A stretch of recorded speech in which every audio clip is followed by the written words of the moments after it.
I'm a gambler. It's an addiction to most, but I consider that to be loser talk. It's only an issue if you lose, and I don't lose. Cards are my game. Blackjack and Texas Hold'em. I've bested most of the local casinos here in Cripple Creek, Colorado. If you ever have been there, then you'll know how small the community is. It's an old mining town that was turned into a small gambler's paradise. Within this community, there's a local museum that tells the history of the town, going from a coal mining town to the gambling haven it is today. The history is very shaded and mysterious. The town is very small. Majority of it is a stretch of road roughly a mile and a half long. The museum sits at the far end of town, in its own little building that seems to have been devoured by time. Once you enter the museum, you'll be greeted by a man in timely garb resembling an old prospector. As he welcomes you with his toothy grin, you'll also notice a cloudy haze in the building, like an atmosphere of despair. There are many relics within its walls that you can read about, like the old canary bird cages used to help detect methane, or the lamps used to light the dark and dank tunnels. The one relic you want to see is the black card box located in the back surrounded by glass. The small item is pure obsidian and emits its own vibrations. It was calling to me. When I made my way back to the box, I noticed an inscription on old tattered parchment. Be forsaken to the treasures of one's own greed.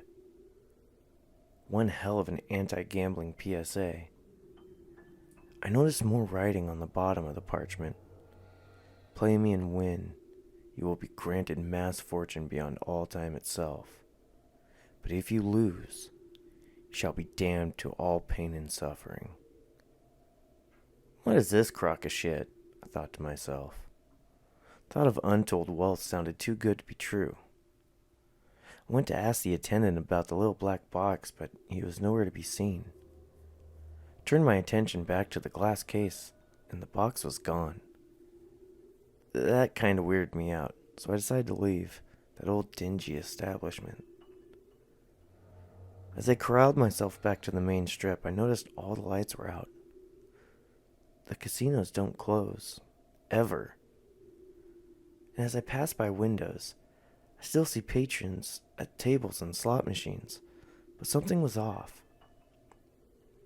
Their faces showed pain and malice, like an endless void of suffering within their beings, mindlessly gambling their hearts away, literally betting with body parts, instead of chips and coins. I attempted to enter one of the buildings, but none of the doors would give way to my strength, as if they were locked or barred on the other side. That's when I noticed the pulsating light on the far end of town. From a distance, it looked like a massive fire had taken half the town, but as I came closer, I realized it was not flame. It was a casino. Grotesque figures guarded the doors. To describe them would only cause an immense and painful eruption of vomit. I was ushered inside as if I was expected. The entrance of the building had a femur carving on the threshold with bright red neon lettering that said, Desper in Thebes. I'm no scholar, but it seemed to be Latin. And as I crossed the threshold into the main hall, there were creatures all around playing what I would assume are games.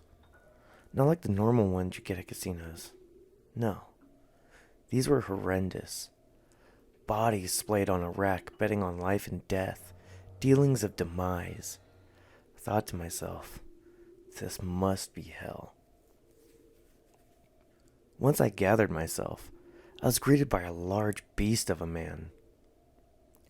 Come this way. Mr. Morningstar would like to have a word with you. I had no choice but to oblige. As the thing guided me through the main hall and through what seemed like a restaurant, he stopped at a set of gold and crimson elevator doors. And as we sit there waiting for the elevator, I was forced to take in the agony around me. Helpless souls screaming for reprieve from this dastardly place. The agony echoes through the halls, and have left a permanent scar in my mind. The elevator doors open with surprising ding, and we enter. The elevator music was just that. Standard elevator lounge music. You'd assume that hell would have more torment and suffering, but this is just ridiculous. As the elevator ascended, the large man thing just kept eyeballing me. Like, he thinks I slept with his mother. It was filled with malice and hatred, gaze that would render flesh if the ability to do so was there. The elevator came to an abrupt stop and my knees buckled out from under me. As I regained my balance, the doors opened to a brightly lit hallway, reminding me of palace-like walls and marble flooring. The hallway led to a set of double doors with another phrase above the wall. Stellum matutinum. As we approached, the doorways seemed to fade as if they were never there, allowing us entrance. Ah, Mr. McCade, what a pleasure it is to finally meet you. The beast said with a sly grin. He stood tall and buff. Imagine Vincent Price on steroids, in a cleanly pressed pinstripe suit. I do hope Gertrude wasn't too harsh with you. He had just quit smoking. The large man-thing made his way out of the room while giving me a singular snarl. I'm sure you're wondering why you're here. It's simple. The box had brought you here. Without having to even speak, the beast seemed to know my every thought. Well, you're actually inside the box. This is one of several pocket dimensions of mine, and from time to time, I like to vacation. But of course, you're not looking for a timeshare. No, you have always dabbled in greed, haven't you, my boy? That is why you're here after all. No, your soul isn't damned to hell. Yet. The parchment was not lying. We will play a game, and if you win, you may leave. And if I don't, I thought. The beast just smiled, a sinister, toothy smile. So the stakes were made. My blood for freedom. It's already apparent he can read my thoughts. So it's no use. Unless I get to choose the game, I announced. Mr. Morningstar snarled. You dare speak, you insolent fool! I am the Prince of Pain, the Duke of Deranged. Your soul will be mine. Old Scratch sighed. Fine. Choose your game. Just know, it's playtime in my house. We will use the souls of the tormented as fodder. Pain is inevitable. He shot that grin again. Give me a minute to think, I said, trying to buy some time. Of course. Play while you're here. Get a feel for the suffering you will endure. He vanished in a cloud of black smoke reminiscent of the smoke of a cigar. As I make my way back to the main hall to see what games were offered in this palace of malice, I noticed a glass trophy case. It was filled with the disfigured faces and placards. As I read the label above the case, I got a sense of dread. It read, Nemo Vincent. Maybe I'm in over my head, I thought to myself. I shake off the dread and make my way to the elevator. As it opened, I was greeted by some monstrous couple that would appear to have eloped, like couples generally do in Vegas. I'll wait for the next one, I said, sheepishly. What I think is the demon equivalent of a male said, Suit yourself. And promptly closed the elevator doors. I finally get into the elevator and make my way down into the hall. I do my best to keep my bearing as I step into the main floor. I start to browse the selection of I would assume are games. There is a craps equivalent game, but instead of dice, they're using teeth. I spot a roulette wheel across from me, and instead of a little white marble, they're using what seems like a petrified eye. I continue to browse and notice the slot machines are made of bone and flesh. Screams are echoing from everywhere, and I feel my stomach wrench as I let a steaming pile of bile slop onto the floor. I rush out of the main hall and towards the card gallery. As I enter the darker portion of the casino, screams of the tormented cease. Finally, some peace and tranquility. I gaze over the tables and notice the pinstripe suit sitting at the table with John Wayne Gacy, Jeffrey Dahmer, and Hitler. Here's a chance to see how he plays. I stay far enough away so I'm not noticed and watch. The game was Texas Hold'em. This Morningstar fellow was definitely familiar with cards, winning every hand dealt until Dahmer lost all of his chips. Immediately, he was engulfed in flame and his skin charred like an overcooked steak on a grill, and just as fast as the fire appeared, Flame and Dahmer were gone. Just then, Hitler and Gacy were left. Gacy decided to pull out of the game. That angered Morningstar. Sit! You will finish when I say you finish. Now play your hand. He plays with the souls he owns. Is that for practice? I thought. And just when I finished that thought, he looked over his shoulder and noticed me. Mr. McCade, come join us. Hitler was just finishing up. With a flick of the wrist, Hitler just exploded. Just fucking poof. Gone. Like he was force-fed C4 before the game and Old Scratch was holding the trigger. I haven't decided a game yet, I said hesitantly, not wanting to become the new wall paint myself. Being so sheepish now, Mr. McCade?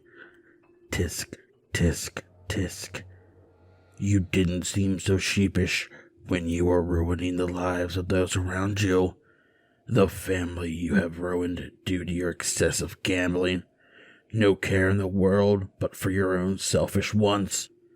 How many fathers killed themselves because they couldn't look their significant others in the eyes after losing the house? Because you took it from them. How many mothers live on the streets because of you? You care not for your fellow man, and that is why you are here now. Sit! He commanded. There was no choice but to join him. Deal, Mr. Morningstar said. Gacy was still at the table, so at least I have someone to fall on for whatever the currency is. The cards were pieces of hardened leather. I'm just gonna go out of my way and assume it's human skin. Seems to be par for the course around here. As I look at my hand, I have a standing pair. 7s to be exact. I noticed the suits on the cards were heretic symbols, goat heads, upside down crosses, pentagrams, and the Leviathan cross. I play it safe and keep a hand dealt, and wait for the ante. Mr. Morningstar grins. Playing it safe, Mr. McCade. Let's see about that. The poker chips on the table were old copper and silver coins, looking to have faces embedded in the center. They were moving in agonizing pain. Gacy bets first. 2 copper and a silver. Morningstar calls, as do I. The flop shows a 9, a king, and a 4, all off suit. My bet this time. Knowing Morningstar, he will call a bluff. I toss in 3 copper to get the feel for the bets. Gacy calls, but Morningstar had a different idea. He raised it to 3 silver. Reluctantly, I had to call. Gacy did the same. Here comes the burn in turn. The The dealer flips a 7 onto the table. That's it. 3 of a kind. All I need is another pair on board and I have a full house. Morningstar bets a single silver, no doubt baiting us to the river. I call. Gacy, on the other hand, folds, as if he knows something I don't. Another burn and then the river. Another king. That's the second pair on board. Play it easy and toss in a single silver, seeing if he raises it at all. To my surprise, he calls and we flip. That bastard had a full house, kings and fours. Beats my 7 in kings. He was toying with us on that round. Come on, Mr. McCade. You're not going easy on little old me now, are you?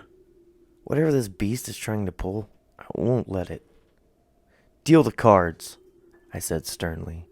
Seems to me you might be in over your head, Mr. McCade. The cards were dealt again. Sitting on a 3 and 8 offsuit. The beast bets in 2 silvers. I know he could read my thoughts, so I'm going to have to play this foolishly. Not this hand, though. I call. Gacy seems to be contemplating a fold. However, I don't think Morningstar would like that too much. Maybe I could use this to my advantage. God, even in hell, he still has that fucking clown makeup. Gacy also calls. The flop reveals a 6, jack, and a 5. I'm not getting anything on this hand whatsoever, but if I can get Gacy to squirm a bit, that may buy me some time. I go all in, I say with a tinge of confidence. The beast looks surprised. My dear sir, do you want to die? You must be bluffing. Only one way to find out, I say, holding on to that speck of hope. Gacy here was sweating bullets, as now it seems he has to anger his master or bet the farm. Gacy folds. Just then the beast rose out of his chair and strangles Gacy. This is the last time I invite you over for a game of cards, you maggot.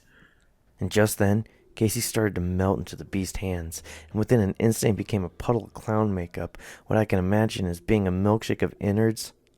And with a sigh, Mr. Morningstar stated, Fine, I fold. revealing our cards. He was sitting on a 6 and a 3. Once he noticed my cards, he gave me a hearty chuckle. Huh. You were bluffing. Nice try, Mr. McCade, but you can't pull that off again. As the dealer was prepping the next hand, I dare not take my eyes off of Mr. Morningstar. This will be our last hand, I stated, without looking down at my cards. All in, I say with as much determination I can muster. You stupid son of a bitch, I thought to myself. You're serving yourself up on a platter for this monster. Mr. Morningstar just smiles and calls. The flop, the turn, then the river. We reveal our hands. He was sitting on 2 pair 7s and 9s. I looked down at my hand. In disbelief, I was sitting on a flush. The beast gave out a heavy roar in anger. You got lucky this time, Mr. McCade, but I will have your soul eventually. Just like that, I was engulfed in black smoke and I pass out. Waking up, I see myself in the museum again. After regaining my bearing, I notice that the glass case is gone. I had beaten the beast at his own game. I had expected my fortune to be vast, like the parchment had told me. I guess the gift of returning to the land of the living will suffice. I make my way out of the museum and walk down the stretch of town, feeling I had one of those silver chips in my pocket. I hold it up and give it a flick into the air and catch it. I never lose.